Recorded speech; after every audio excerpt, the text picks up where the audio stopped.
Las opiniones vertidas en el siguiente programa son responsabilidad exclusivamente de los conductores e invitados y no representan, necesariamente, la opinión de quienes forman parte de TV UGED. Sin embargo, han sido incluidos en la programación como fomento a la libertad de expresión.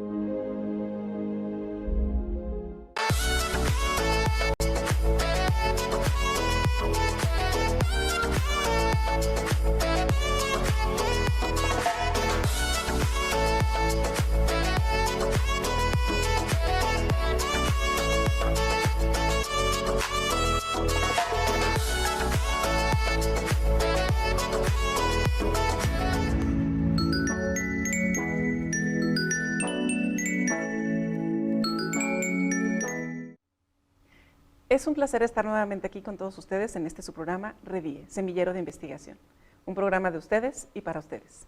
En esta ocasión contamos con la presencia de nuestro invitado, Marco Antonio Salinas, bienvenido. Muchas gracias, agradeciendo el espacio que me permiten tener esta mañana aquí en este gustado programa de TV UGED, en el que pues se hacen análisis acerca de diversos procesos de investigación con quienes nos dedicamos a la formación docente. Maestro, muchísimas gracias por estar con nosotros. Es un gusto que vengas a compartir con nosotros parte del trabajo que estás realizando con la investigación. Tengo entendido que tu investigación está diseñada para presentar tu protocolo de tesis para el doctorado. Es correcto, soy estudiante del Instituto Anglo-Español.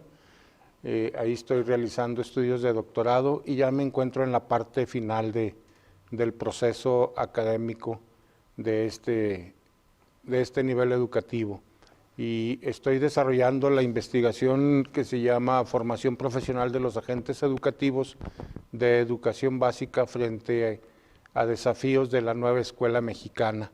Esta nueva escuela mexicana que tiene a partir del 2018 la implementación con el nuevo proceso político que llegó a nuestro país y que se reconstruyó. Como cada sexenio se llevan a cabo reformas educativas, y para mí fue interesante conocer qué está haciendo el docente en torno a su formación profesional ante esta nueva escuela mexicana.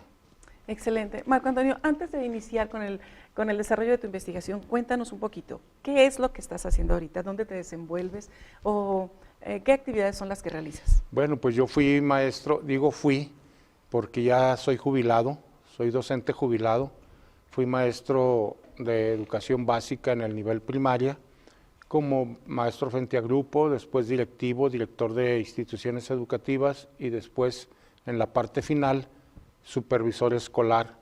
Y de ahí en 32 años decidí jubilarme, pero para irme desligando poco a poco de este proceso laboral o de decirle adiós de una manera más ética, creo yo.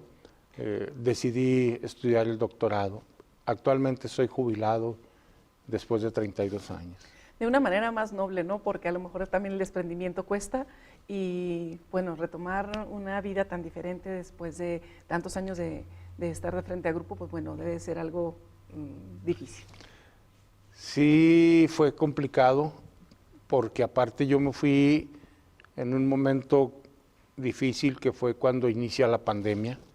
Y entonces como que se vino un encierro total y no encontraba cómo poder distraer hasta cierto punto mi mente, y entonces se presentó la oportunidad de iniciar este doctorado, y como era de manera virtual, pues no había algún riesgo, ¿verdad? Exacto. Pero sí había una fortaleza que era seguir impulsando mi formación profesional. Excelente. Y precisamente retomando el tema sobre tu investigación, esta fortaleza que viene a soportar el desarrollo de tu investigación está sentada precisamente sobre la reforma que se implementa con la nueva escuela mexicana. Cuéntanos, ¿a raíz de qué nace el interés sobre este tema que investigaste? Pues nace porque considero que la formación profesional de los docentes debe ser un proceso continuo una vez concluida su formación inicial. Y entonces para mí es importante que los docentes tengan el reto de ir mejorando su práctica educativa a través de procesos sistematizados que le otorguen la posibilidad de ir entendiendo las nuevas formas de enseñar y de aprender en sus educandos, ¿verdad? Y entonces se viene la nueva escuela mexicana, una nueva escuela mexicana que sí tuvo un giro de 180 grados, porque hubo una transformación total de lo que vino siendo la parte curricular. Es decir, cambió de lo tradicional a una manera diferente que tuvo que ir entendiendo o que ha venido entendiendo el docente de lo que fue hoy los programas sintéticos, los programas analíticos, que diversificaron y transformaron las formas de hacer una planeación escolar, por ejemplo, en el aula. Y entonces tuvieron que, ahora están enseñando a través de proyectos educativos, proyectos escolares, donde hay una educación transversal, donde no se sigue un librito de manera continua, donde no se va por páginas, donde no se va por temas, sino por temas centrales que tienen que ver con el interés del alumno por aprender. Y entonces eso generó que estas nuevas metodologías sociocríticas generen en el docente una nueva actitud de formación, ¿verdad? Porque tiene que asimilarlo. Y esta formación pues tiene que ser sistematizada, pero también en el conjunto institucional, es decir, lo que se comparte, perdón, en la institución de cómo se va trabajando, es decir, cómo la experiencia la han ido asimilando y se haga de manera colegiada.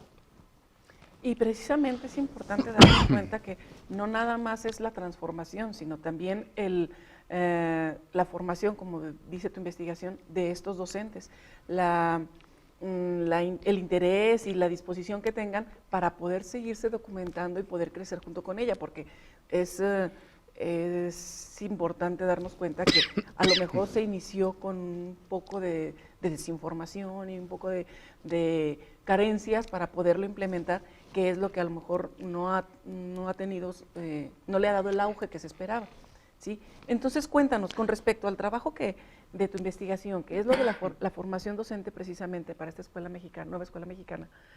Tenemos también para tu marco teórico realizaste una revisión de literatura. ¿Qué fue lo que encontraron en ella? ¿Qué fue lo que buscaste tú que te permitiera dar seguimiento a tu investigación? Sí, bueno. De primera instancia. Los antecedentes ilustrativos que por ahí encontramos, sí, en la construcción de lo que se le llama el estado del arte. Se hizo una revisión de diversos estudios y encontramos que la formación profesional, o encontré que la formación profesional en nuestro país ha sido revisada única y exclusivamente en el nivel medio superior y superior. Hay muy pocas investigaciones que tengan que ver con la formación profesional del docente en educación básica. A nivel local, a nivel estatal no encontré nada. Y lo que encontré sobre formación inicial o sobre formación profesional fue en educación básica, fue en estudios que se hacen en América Latina, principalmente en Ecuador, en Venezuela, en Colombia y en España. Y sí hice una revisión en Argentina. ¿Y qué encuentro? Encuentro que sí le dan importancia a la formación profesional, y hay quienes dicen que la formación profesional tiene que ver desde la estructura que tienen las instituciones educativas. BESUP plantea que tiene que ver con la organización que tiene la institución que va a ofrecer la formación, es decir, para que sea una buena formación tiene que haber una buena institución que la proporcione. Otros dicen, hey, hay que considerar que la formación profesional está en relación con la formación personal. Es decir, para que pueda haber una formación profesional, tiene que haber también una buena formación personal, o que incluso el docente se desligue de todos sus hábitos, de todas sus estructuras personales, para que pueda ser un buen docente. Y también hay quien nos dice que la formación profesional incide definitivamente en un logro educativo óptimo en sus educandos. Es muy variada la literatura. En mi caso particular, el tipo de investigación de carácter cualitativo etnográfico, pues simplemente me solicitaron o solicita de 20 investigaciones o de 20 estudios. Y fuimos cumpliendo con esa parte. e insisto, cuando me remito a encontrar estudios en nuestro país, pues sí encuentro, pero todo tiene que ver con la formación profesional en el nivel medio superior y superior, pero considerando la diversificación que hay por la formación, que es más especializada, es decir, los docentes tienen otro tipo de formación, no son formados en instituciones educativas formadoras de docentes, lo que conocemos en México como escuelas normales.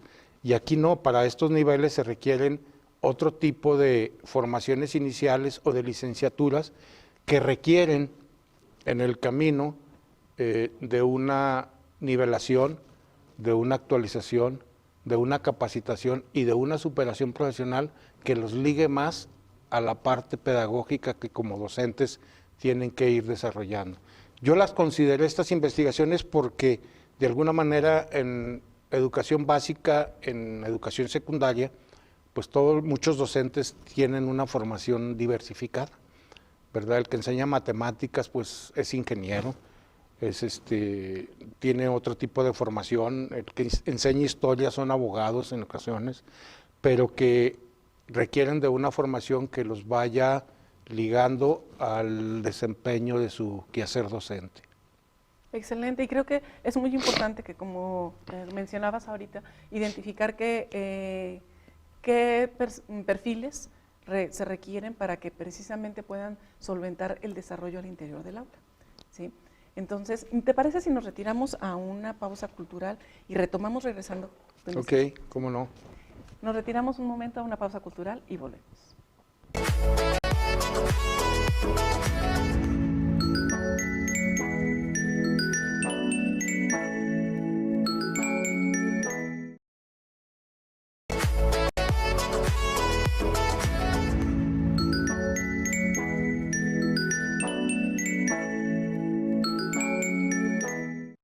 Estamos de regreso con nuestro invitado Marco Antonio. Platicábamos sobre la formación del docente en educación básica, sobre los perfiles que tienen y sobre la importancia que tiene esta con la implementación de la nueva escuela mexicana. Cuéntanos, ¿cómo es que a partir del desarrollo de tu investigación encontraste, platicábamos ahorita precisamente sobre la revisión de literatura, sobre cómo se construyó el estado del arte y cómo de alguna manera todo esto soporta o le da fundamento al desarrollo de tu investigación? Pero cuéntanos, nos damos cuenta que parte de tu investigación se desarrolló en el final de la pandemia, ¿sí? Pues entonces, en el intermedio del inicio de la pandemia, casi toda la pandemia he venido trabajando con... Sí, y cuéntanos, ¿qué retos encontraste? Porque me imagino que al ser una situación que no se tenía considerada, que viene a modificar a lo mejor la estructura de la forma de aprendizaje, de la forma de trabajo, de la forma de acercarnos también a esta parte de la investigación. ¿Qué retos encontraste a lo largo de ella? Bueno, pues el primer reto fue tratar de encontrar a los agentes educativos que tuvieran la disposición de colaborar con esta investigación. No fue fácil porque se saturaron debido a las circunstancias laborales que ellos tenían, se fueron saturando en los tiempos y en sus espacios profesionales y era difícil poder contactar a los agentes educativos. Cuando hablo de agentes educativos estoy hablando de maestros de grupo, de directivos que son directores de instituciones educativas, que son supervisores y que son jefes de sector, y también apoyos técnicos pedagógicos. Entonces había una diversidad de agentes que tenía que contactar yo para poder empezar a establecer cuál estaba siendo su experiencia en torno a este modelo educativo que se planteaba. ¿Y cuál fue el reto? Los retos fue tratar de disminuir la ansiedad que generaba este nuevo proceso, tanto a un servidor como investigador y tanto a los participantes que no le encontraban en un principio o siguen aún sin encontrarle la parte central al modelo en el sentido de cómo manejar toda la parte curricular y el desarrollo del plan y programas de estudio. Siguen teniendo dificultades en la planeación con el programa sintético, con el programa analítico, con los proyectos y los aprendizajes a través de problemas o a través del STEAM. Cuando les dicen el STEAM, que en inglés es la ciencia, la tecnología, el arte y las matemáticas, dicen, ¿y esto qué? Sí nos dimos cuenta, por ejemplo, que la sociedad incluso no aceptaba el modelo porque, pues decían, y algunos maestros también así lo veían, de que decían, es que la nueva escuela mexicana es comunista. Entonces, el reto era decirles, no, pues espérate, no es por ahí esta investigación, es la experiencia académica que estás teniendo, la experiencia pedagógica en el aula y la experiencia didáctica al diseñar tu proceso de enseñanza y aprendizaje. Y entonces, en una primera intención de tener 20 participantes, pues se redujo a 12, porque no había quien le entrara, ¿verdad? Quien quisiera. El otro reto es, ya más directo, es que los maestros exigen o solicitan que la autoridad educativa se involucre un poquito más y les lleve procesos sistematizados que les sean útiles, porque luego les están dando algunos cursos de actualización o algunas capacitaciones que no tienen nada que ver con lo que ellos tienen en el aula, en la realidad. O lo que necesitan. O lo que necesitan realmente para poder profundizar y poder ser eficientes y eficaces con el modelo a trabajar, por un lado. Y entonces dicen, ¿cómo le hacemos? Si me dicen que un curso de planeación, pero me salen con otras cosas y yo no necesito esto. Digo, entre muchas cosas que ellos manifiestan. E insisto, les ha generado mucha ansiedad. Les ha generado mucha ansiedad y conflicto. Y por ahí, en la red categorial que yo establezco al final, que son 4 categorías que planteo con subcategorías, hay una parte donde habla sobre la ansiedad del docente. Y ese es un reto muy grande, pero que lo tenemos que trabajar, pues el colegiado de las instituciones educativas conjuntamente con sus autoridades escolares y también sus propias autoridades educativas. Es correcto, y más porque de alguna manera debe de resolverse desde el exterior para que funcione el interior, ¿sí? Y con respecto a esto, precisamente a estas categorías que mencionabas ahorita, para llevar a cabo la investigación, ¿qué técnicas, como tu investigación etnográfica, qué técnicas utilizaste? Bueno, pues hubo técnicas documentales, una recolección de datos a través de lo que vino siendo un vagabundeo, el vagabundeo que fue ir a localizar precisamente a los participantes, establecer los escenarios en los cuales íbamos a ir trabajando el proceso, una entrevista de carácter semiestructurado, ¿verdad? Que surge esta entrevista de lo que me planteó la narrativa como instrumento, una narrativa que parte de una pregunta que se les estableció, ¿cómo perciben la formación profesional los docentes ante los desafíos de la nueva escuela mexicana? Y ahí me dieron una información, con esta información yo fui codificándola, que fue el primer acercamiento que yo tuve con ellos, fui triangulando esta información y estas codificaciones me llevaron a generar unas precategorías. Con estas precategorías que se establecieron, se generó luego este cuestionario, esta entrevista que tiene 12 preguntas, que al final después ya me arrepentía porque como todo lo hice de manera manual, pues al recibir las respuestas tuve que ir de nuevo codificando y triangulando la información para me llevó a modificar el nombre de las precategorías y de las categorías, Ajá.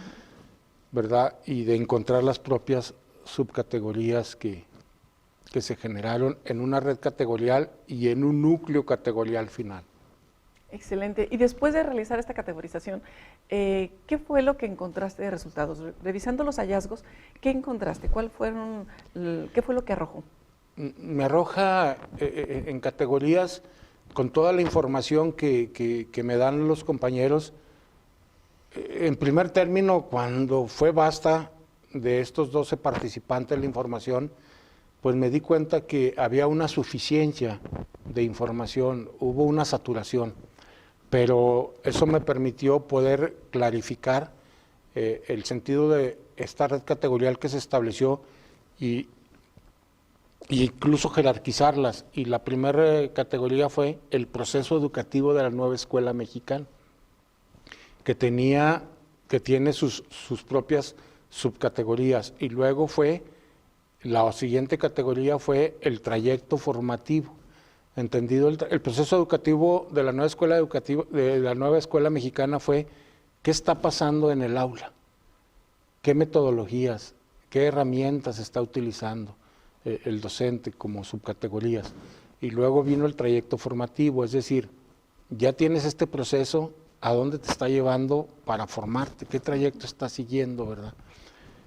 De ahí me fui a lo que vino siendo la actitud profesional del docente. Es decir, yo tengo un trayecto, la necesidad de un nuevo trayecto, pero ¿cuál es mi actitud? Claro. Y mi aptitud, claro, que son dos cosas diferentes, sí, ¿verdad? Uh-huh. Y ahí encuentro que sí hay una actitud, pero hay una ansiedad ante lo desconocido, ante lo nuevo y ante la modificación de mis estándares de enseñanza-aprendizaje. Es decir, de mis procesos tradicionales, lo sacaron de una zona de confort, totalmente. Claro. Ya el proceso gira en torno al alumno, no en torno al docente como líder del proceso. Y finalmente me llevó a una gestión educativa escolar, es decir, cómo vienen manejando todo el diseño curricular, los planes y programas, cómo vienen renovando la idea del perfil de egreso, el nuevo perfil ciudadano, que tiene que ser con un alumno más crítico, más humano y más interesado en la parte social de lo que está sucediendo, porque todos los proyectos tienen tres partes. Una es un proyecto que parte de la sociedad, que va a la institución y que tiene un impacto en el aula de desarrollo. Entonces, todo esto fue lo propicio para generar. Al final se genera un núcleo categorial que tiene que ver con un proceso educativo, con un trayecto formativo que nos lleve a una actitud profesional del docente y finalmente a una gestión educativa escolar. Excelente, no, pues es una gran investigación, es un gran tema que de alguna manera viene a apoyar y a darle ese cauce a la implementación de la nueva escuela mexicana, que en nuestro sistema educativo de alguna manera requiere, porque sí necesitamos que nuestros docentes tengan esa actitud y aptitud que tú comentabas para poder trabajar al interior del aula, para poder llevar a cabo el proceso educativo que ahora se diversificó, se multigeneró una necesidad para todos los agentes educativos, ¿no? Entonces, es un gusto que hayas estado con nosotros, Marco. Te felicito, sé que te va a ir muy bien en tu examen, que vas a presentar una excelente propuesta y te agradezco que nos hayas acompañado. Yo les agradezco el espacio y muchas gracias. Espero que no sea la única vez que nos acompañes y pues las puertas están abiertas cuando gustes regresar. Gracias. Fue un placer estar con todos ustedes. Mi nombre es Nubia Isabel Rivas Ayala. Los esperamos la próxima con nuevos invitados y grandes sorpresas.